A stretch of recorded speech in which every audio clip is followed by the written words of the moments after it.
Está no ar o programa Segurança do Trabalho na TV, que vem trazendo informações e dicas sobre a prevenção de acidentes de trabalho e do adoecimento ocupacional. Aqui na TV Câmara, canal 39.1.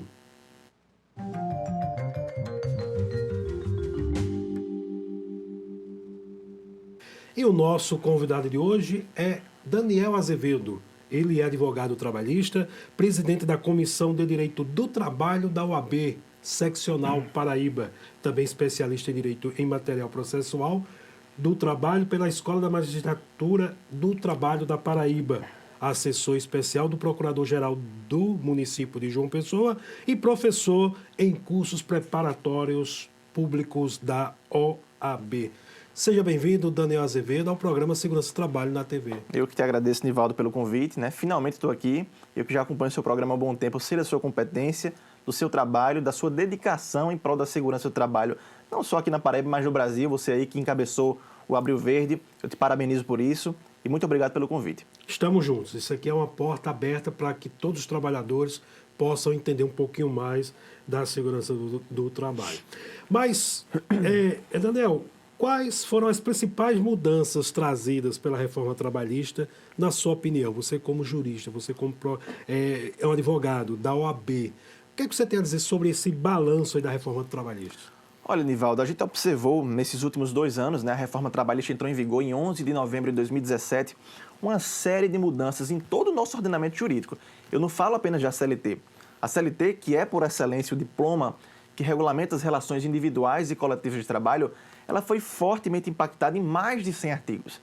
Mas a gente teve mudanças na lei do FGTS, mudanças na lei de custeio da Previdência Social, a terceirização foi finalmente regulamentada no nosso país, a lei 6.019 de 74, dentre outras mudanças.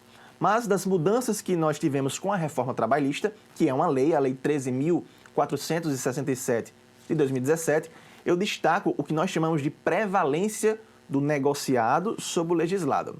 O que é isso? Os sindicatos, através das normas coletivas, né, convenções coletivas de trabalho e acordos coletivos de trabalho, quando dispuserem, quando acordarem sobre algumas matérias que estão lá no artigo 611-A da CLT, quando eles acordarem sobre essas matérias, o que eles decidirem, o que eles negociarem, vai se sobrepor à lei, ainda que mais prejudicial ao trabalhador. Eu vou só te dar um exemplo. A gente vai começando a dialogar com essa questão da saúde e segurança do trabalho. A CLT estabelece, Nivaldo, que o número máximo de horas extras por dia que a gente deve fazer, 2 horas extras. Eu, empregado, só posso fazer no máximo 2 horas extras. Porém, o artigo 611-A, que fala dessa prevalência do negociado sobre o legislado, diz que jornada de trabalho agora pode ser pactuada através do sindicato. Isso quer dizer o quê? Que acordos coletivos e convenções podem, por exemplo, estipular que o limite de horas extras é 4 horas diárias. E isso vai se sobrepor à lei. A CLT ela vai ser desconsiderada. Dentre várias outras matérias, inclusive de saúde e segurança do trabalho, como, por exemplo, prorrogação de jornada em ambientes insalubres, enquadramento do grau de insalubridade em determinadas atividades. Então, isso é um fator bastante preocupante. Isso é uma perca muito grande para nós, trabalhadores. Isso. Assim, é uma hipótese de flexibilização quase que geral, quase que irrestrita, né? Existem alguns proibitivos no artigo 611-B da CLT, mas a regra é que as portas foram abertas para flexibilização mesmo em diversas matérias, né? Jornada de trabalho, a questão do regime de sobreaviso, contrato de trabalho intermitente, teletrabalho, trabalho da mulher, enfim, os mais variados temas foram alterados pela reforma trabalhista e isso vai ter sim um forte impacto na vida do trabalhador. Se vai ser positivo ou negativo, a gente tem que esperar para ver. O futuro a Deus pertence. O futuro a Deus pertence. Infelizmente, a gente não pode, né, ter uma bola de cristal, mas a gente percebe pela nossa experiência, né, que coisa boa não é. É uma questão de educação empresarial. Se a reforma trabalhista for implementada de uma forma que se vise proteger também a dignidade do trabalhador, tudo bem, vai ser um ponto positivo. Mas nós estamos no Brasil. A educação empresarial, infelizmente, não é tão boa assim. A gente sabe que existem situações, e não são poucas, em que o empresário se vale da flexibilização para não para desburocratizar a atividade. Né? Não todos. Mas existem muitos empresários que se valem da regra da flexibilização para precarizar as relações de trabalho. A gente sabe que a relação trabalho-capital é extremamente conflituosa. Uma não pode prevalecer sobre a outra. Em termos de saúde e segurança do trabalho, o que muda? Olha, muita coisa. Muita coisa. Eu te falei que as normas que forem pactuadas coletivamente através dos sindicatos vão se sobrepor à lei em algumas situações. E muitas delas envolvem saúde e segurança do trabalho.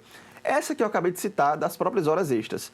Acordos coletivos e convenções podem elastecer, por exemplo, o limite máximo para a realização de horas extras, para 4 horas, por exemplo. Aí você pode me dizer, mas Daniel, isso não fere normas de saúde e segurança do trabalho? Para mim, para você e para a comunidade jurídica, sim. Mas o legislador disse o quê? Lá no parágrafo único do artigo 611b, normas que versem sobre duração do trabalho não são consideradas para fins de segurança do trabalho. E isso, de certa forma, escancara as portas de uma forma completamente irresponsável, a meu ver. O legislador ele não tem competência técnica para falar sobre matéria de segurança do trabalho. Como é que o legislador pode falar que pode haver uma prorrogação de jornada em ambientes insalubres, independentemente da autorização da autoridade competente? De quem foi que tirou essa ideia de que o legislador tem competência para dispor sobre matéria técnica? Essa, dentre outras, além das inúmeras reviravoltas que nós temos nas NRs recentemente, são apenas umas das várias mudanças que nós estamos vivenciando aí nessa questão da saúde e segurança do trabalho. Fala-se muito nos últimos dias a extinção, né, o fim da justiça do trabalho. Isso. Que para nós prevencionistas, para nós trabalhadores, isso é um cúmulo do absurdo. Isso. Isso existe? Será? Você acha que vai acabar? Olha, se eu acho que vai acabar, é algo que eu realmente não posso dizer, vai acabar ou não vai acabar. Mas, na minha opinião, se a gente for seguir nessa linha de raciocínio liberal, até exagerada de certo ponto, do governo, sim, tudo tende que vai acabar. A Justiça do Trabalho tem sofrido severos cortes. Aqui na Paraíba a gente já tem visto aí fóruns que estão fechando aí pelo interior da Paraíba. Então, é uma realidade. Existe muito gasto? Existe. Mas deve haver um controle. A Justiça do Trabalho, muitos falam, não existe em outros países, é apenas no Brasil. Isso é mentira. Existe em vários países. Eu até arrisco dizer que em cada continente do mundo existe Justiça do Trabalho. Então, assim, a Justiça do Trabalho, Nivaldo, eu costumo dizer, não é uma realidade de países subdesenvolvidos, e sim de países preocupados com a dignidade do trabalhador. É ela que realiza, que concretiza e que efetiva direitos sociais fundamentais do trabalhador. A gente não pode simplesmente extinguir aquilo que aparentemente não está dando certo. Nós devemos melhorar. A Justiça do Trabalho ela precisa de ajuda, porque ela, de fato, é um instrumento que, por excelência e historicamente, realiza direitos dos trabalhadores. E até porque é uma balança, né? Você vai estar no meio Perfeito, ali, não é? perfeito. Para poder fazer essa variação. Nivaldo, uma coisa que eu sempre digo é que as pessoas falam assim, a Justiça do Trabalho é uma mãe. Quantas vezes a gente não ouve esse discurso, Verdade. né? A Justiça do Trabalho veio para abraçar o trabalhador, para endeusar. Não é bem assim. Vamos lá. A relação trabalho-capital é uma relação totalmente desigual. Conflituosa, historicamente desigual. Em que sentido? Quem detém o poder econômico dentro da empresa? Empregador. O empregado, quando ele vai lá procurar o seu emprego, ele tem poder de barganha? Ele pode dizer assim, eu quero que seja isso, isso, assado. Não, ele vai ser demitido. Ou ele nem vai ser admitido, melhor dizendo. Verdade. Então ele se encontra em uma situação de inferioridade. E aí vem o direito do trabalho, a justiça do trabalho também, e faz isso aqui, ó. O fiel da balança. Corrige essa distorção que existe entre capital e trabalho, para que ambos possam disputar em pés de igualdade, juridicamente falando. Então a Justiça do Trabalho, ela foi sim concebida para, de certa forma, ajudar o direito do trabalho em geral, para ajudar o trabalhador, mas não para super proteger, ainda que isso aconteça em determinadas situações. Alguns julgamentos são sim exageradamente pró-trabalhador, assim como em alguns casos são exageradamente pró-empresa. Então nós devemos pensar no equilíbrio. Siga nosso Instagram, @SST na TV. Você que é de outros estados, você acompanha pelo canal do YouTube Segurança do Trabalho na TV, SST na TV. Daniel, é fiel da balança, então a gente sabe que pode acontecer. Pode acontecer. A Justiça do Trabalho ela pode sim acabar. Eu não estou dizendo que ela vai, ou nem que eu acho que vai acabar. Na verdade, Até tudo porque indica que pelo caminho que estamos andando é que aparentemente seja isso. Pelo caminho que estamos Mas andando. uma coisa eu te digo, Nivaldo. A Justiça do Trabalho, como uma instituição autônoma, Justiça do Trabalho, até pode acabar. Mas enquanto existe emprego, e emprego nunca vai acabar, vai haver relação de trabalho. E vai haver, consequentemente, alguém para dirimir esses conflitos. Seja na Justiça comum, seja na Justiça do Trabalho. Você viu que recentemente o governo federal fez uma proposta e criou a questão do saque do FGTS. Isso. Como fica a questão do saque dos R$500 do FGTS, do que o governo falou? Nivaldo, Para mim, sim. é uma casca de banana. É. Na sua opinião. Olha, vamos lá. Eu me sinto muito honrado, muito lisonjeado de estar aqui nesse programa justamente para esclarecer esses pontos. Por que eu estou dizendo isso? Porque de tudo que eu já li, eu vi que muitos fazem uma grande confusão de tudo que está sendo veiculado. Mas vamos lá, vamos tentar aqui esclarecer e deixar de uma forma bem didática. Existem duas medidas provisórias. A MP 881, que é a MP que fala da liberdade, direitos de liberdade econômica, que não é a questão da FGTS, e a MP 889, que fala do saque do FGTS. Trabalhadores, como é que é o FGTS? Rapidamente, para não tomar o seu tempo. Todo mês o empregador vai lá, dia 7, deposita 8% da sua remuneração, mensalmente. Isso é o seu FGTS. É uma conta vinculada na Caixa Econômica que vai te proteger em algumas situações excepcionais, como seguro. Aí se você for dispensado sem justa causa, se você for comprar a sua casa própria, se você tiver uma doença, um desastre natural, aí você pode sacar esse valor. O que o governo propõe com essa MP, essa 889, o saque do FGTS, foram algumas novas modalidades de saque. O FGTS ele vai ser sacado em outras modalidades. São duas. O saque dos R$500 da FGTS, aquele saque imediato, que o trabalhador vai lá e saca R$500 para ele. E tem a questão do saque aniversário, que no mês de aniversário ele vai poder lá e saca o seu FGTS no mês do seu aniversário, tá bom? Com relação ao saque imediato, como é que funciona? Vai começar, o trabalhador, se ele tiver uma conta poupança na Caixa Econômica, ele já vai ter creditada na sua poupança, ele já vai para a sua poupança. Ele pode, logicamente, optar por dizer, não quero esses R$500. Aí ele vai lá com o gerente dele e faz a opção pelo regime normal. Esse é o FGTS, o saque imediato. E o saque aniversário é aquele que segue, inclusive, uma tabela. Existe uma tabela. A partir de 2020 ele vai começar a ser implementado. Você tem até outubro para decidir se quer ou não essa modalidade do saque aniversário. E sempre que for o mês do seu aniversário, você vai poder ir lá e sacar o seu FGTS de acordo com os valores definidos nas tabelas da Caixa, certo? Mas lembrando, se você optar, trabalhador, por sacar o FGTS no mês do seu aniversário, você só pode voltar para aquele regime anterior, o clássico que você sempre foi regido, após o prazo de 25 meses, certo? Lembrando que em ambas modalidades de saque, tanto o saque imediato como o saque aniversário, isso pode ser feito tanto das contas ativas como inativas. As contas ativas são aquelas que estão ativas, que você está trabalhando e está depositando mensalmente. As inativas, por sua vez, são aquelas de empregos anteriores, que você foi demitido, mas ficou lá.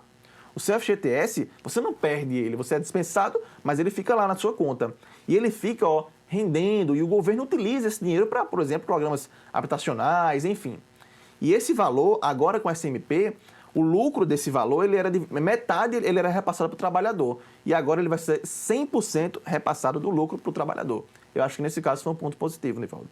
Então, nesse caso, é um ponto positivo. Nesse caso, acredito mas que sim. Eu acho que rende muito pouco, né? A TR. Mas... Quando eu digo questão de casca de banana, é porque é essa questão. A gente tem que ler as entrelinhas, né? Sabendo. Porque às vezes o trabalhador vai sacar os R$500, aí, como você explicou, depois de 25 meses é que volta o que era... Na teoria é muito bonito, né? Você vê assim, R$500. A pessoa que está precisando de dinheiro urgente, ele vai querer sacar logo. Mas a dica que eu dou, se é que eu posso dar uma dica aqui, é que se você tiver um valor maior na sua conta do FGTS, não saque os R$500, que você vai sacar só R$500. Se você for dispensado, você não vai poder sacar o FGTS. O que você vai ter é aquela questão da indenização dos 40%. Mas o FGTS não, você vai ter que aguardar o transcurso dos 25 meses. Ok, o programa Segurança do Trabalho na TV vai ao ar todos os sábados às 10h30 da manhã, aqui no canal 39.1 da TV Câmara. Na NET, canal 23. Em outros estados, você acompanha pelo canal do YouTube SST na TV. Vamos ao intervalo e voltamos já já conversando com Daniel Azevedo.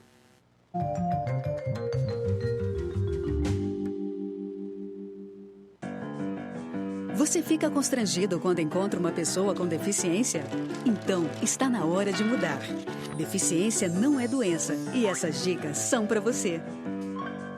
Pessoas com deficiência intelectual levam mais tempo para aprender. Mas isso não significa que sejam incapazes. Elas podem e devem estudar e trabalhar. Existem mais de 200 tipos de deficiência intelectual.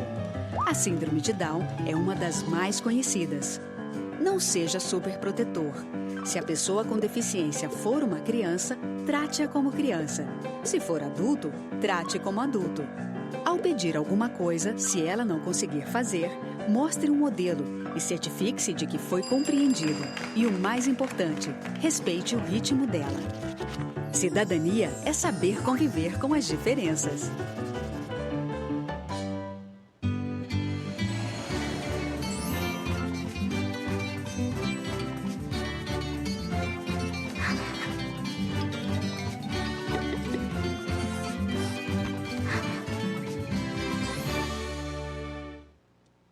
Decreto legislativo.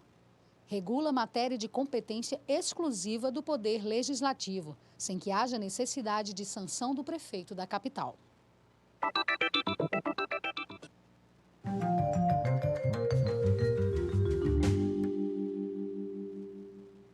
Voltamos com o programa Segurança do Trabalho na TV. Conversa muito boa com o Daniel Azevedo. Ele é presidente da Comissão de Direito do Trabalho da OAB. Uma conversa bem explicativa para você que está em casa nos assistindo aqui no seu canal do YouTube, Segurança do Trabalho na TV, e na TV Câmara, canal 39.1.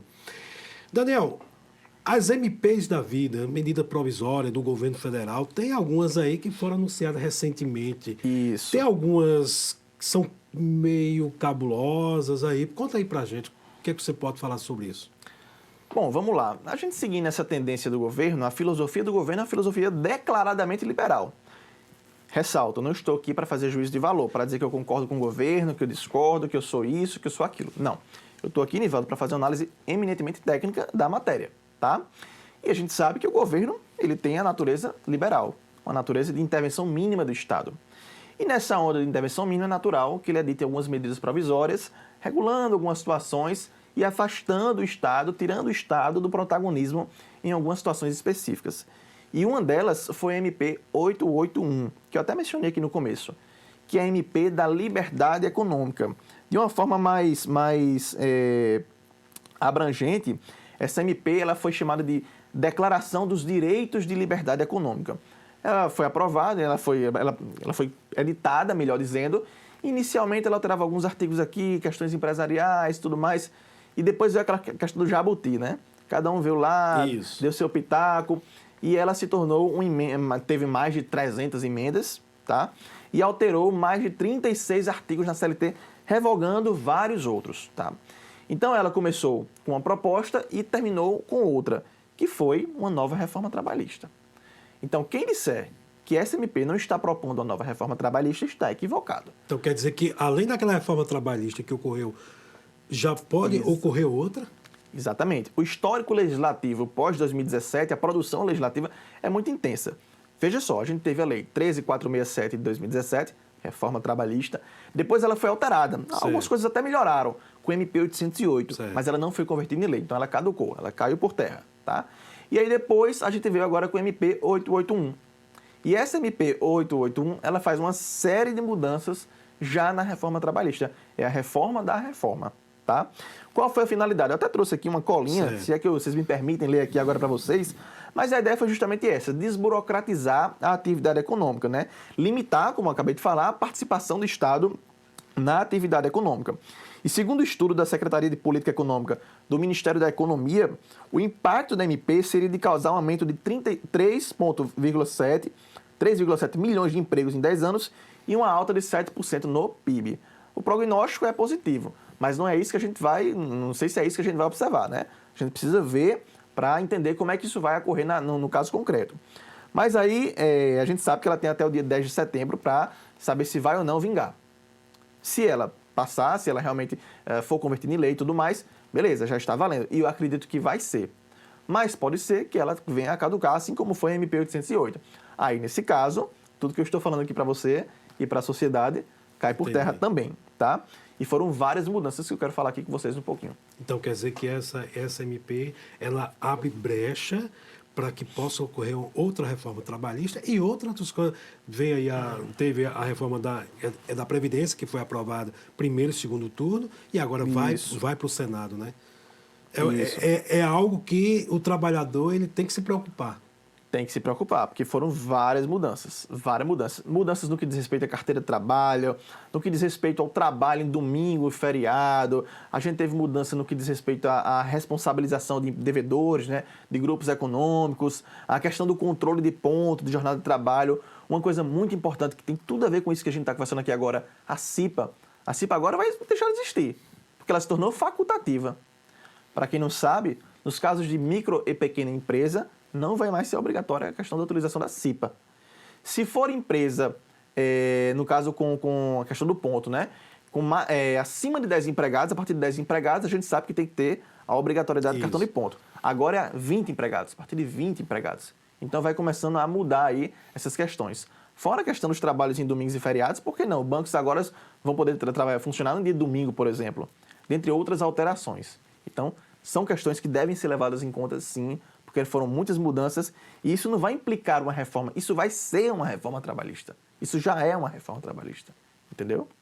Para você que não entende o que é CIPA, é Comissão Interna de Prevenção de Acidentes. Exatamente.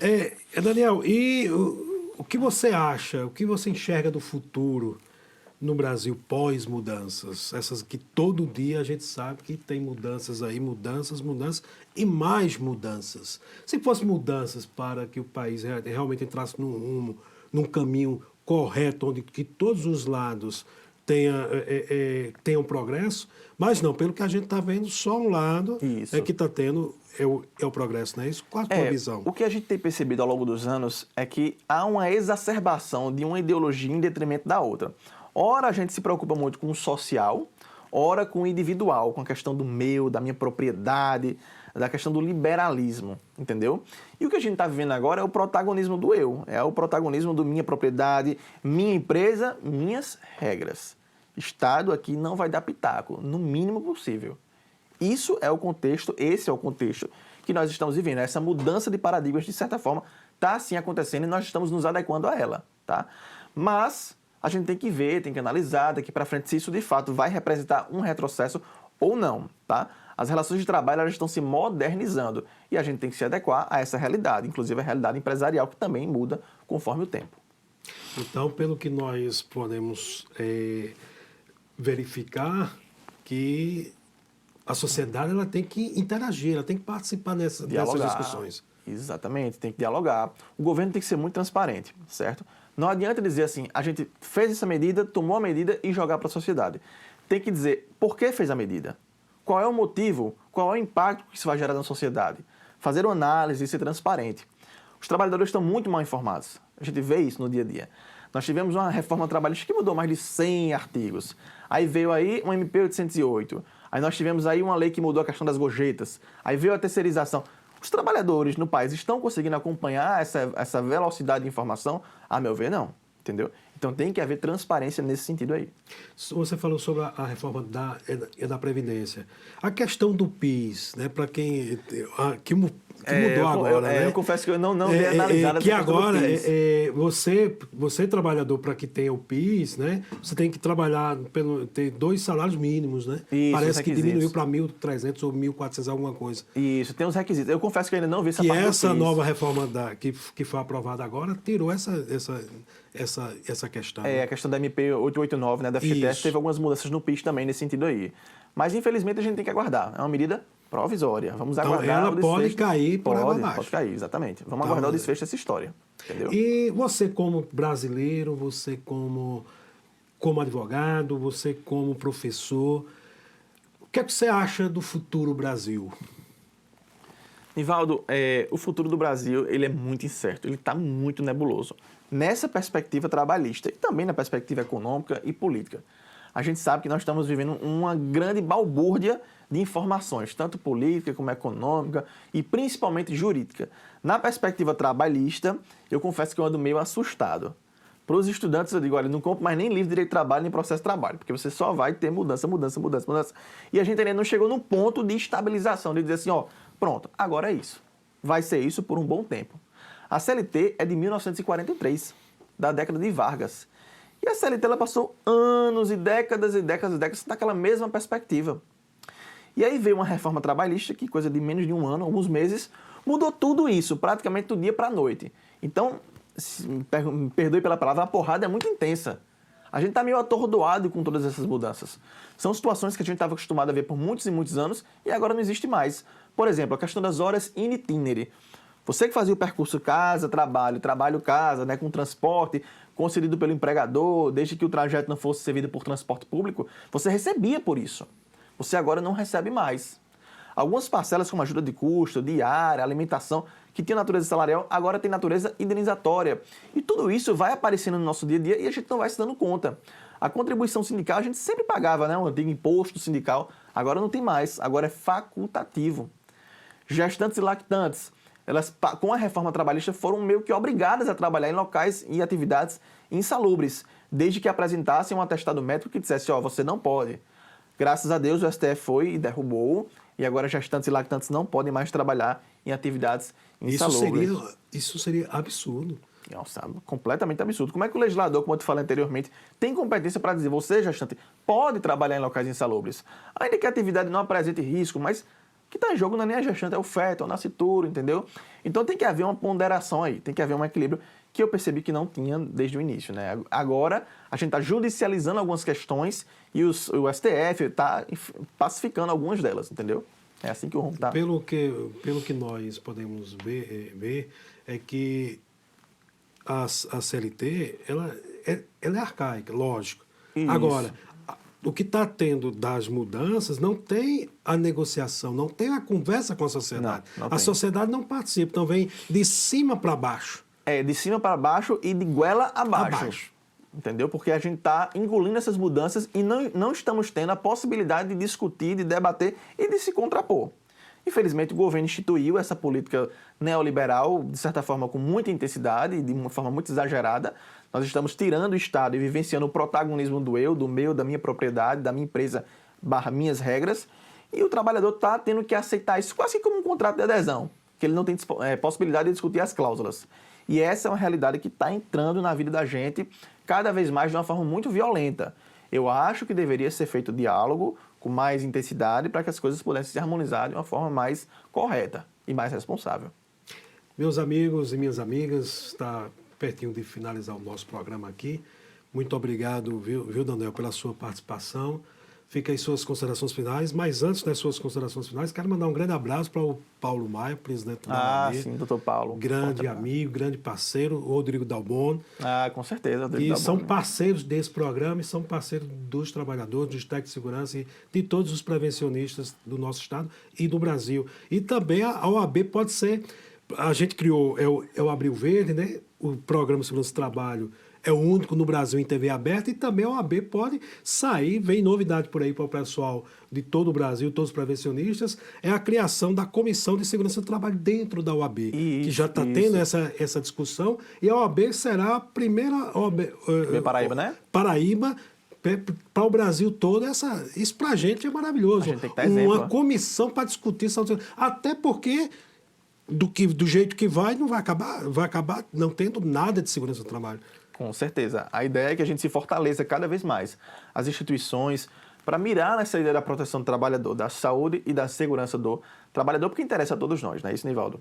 A gente está vendo uma realidade em que as empresas estão cada vez mais afastando questões fiscalizatórias e tudo mais, e o trabalhador é quem acaba sofrendo. Principalmente quando a gente fala em interior da Paraíba, em que fiscalização é quase que zero. Quase que zero. Entendeu? Então isso é preocupante, sim. E a gente deve nos fortalecer nesse sentido. E a OAB, como você mencionou, tem essa proposta de criar, sim, uma comissão específica só para a segurança do trabalho, que eu apoio bastante. Que seria pioneiro no Brasil, Com né? certeza, Não temos seria ainda e até para levar para a Organização Internacional do Trabalho essa questão. Exatamente. Daniel, obrigado pela sua participação e estamos aí juntos. Na hora que você precisar, o canal está aberto e vamos juntos. E o que precisar de nós, estaremos aqui. Eu que te agradeço, Nivaldo, pela oportunidade. Novamente te parabenizo por esse programa, que eu acho que é um dos poucos que existem sobre segurança do trabalho na TV aberta. Isso. E a gente tem que discutir mesmo, nós temos que nos fortalecer e nos unir mesmo com essas questões que envolvem saúde, segurança, higiene, medicina do trabalho. Porque tudo isso reflete no nosso dia a dia, nos trabalhadores do nosso país. Então, muito obrigado. Daniel. Obrigado. E a todos vocês que estão em casa nos assistindo pelo canal 39.1 da TV Câmara, canal NET 23. Em outros estados você acompanha pelo canal do YouTube SST na TV. Siga nosso Instagram, @SST na TV. Mandar um abraço aí ao pessoal de São Paulo, de Brasília, aos tec-seguranças, de todo o país, a todos os prevencionistas, a todos que participam deste programa, a todos os técnicos, a todos da TV Câmara. Voltamos depois do recesso e vamos juntos. Próximo sábado tem mais às 10h30 aqui na TV Câmara. Até o próximo sábado, se Deus quiser.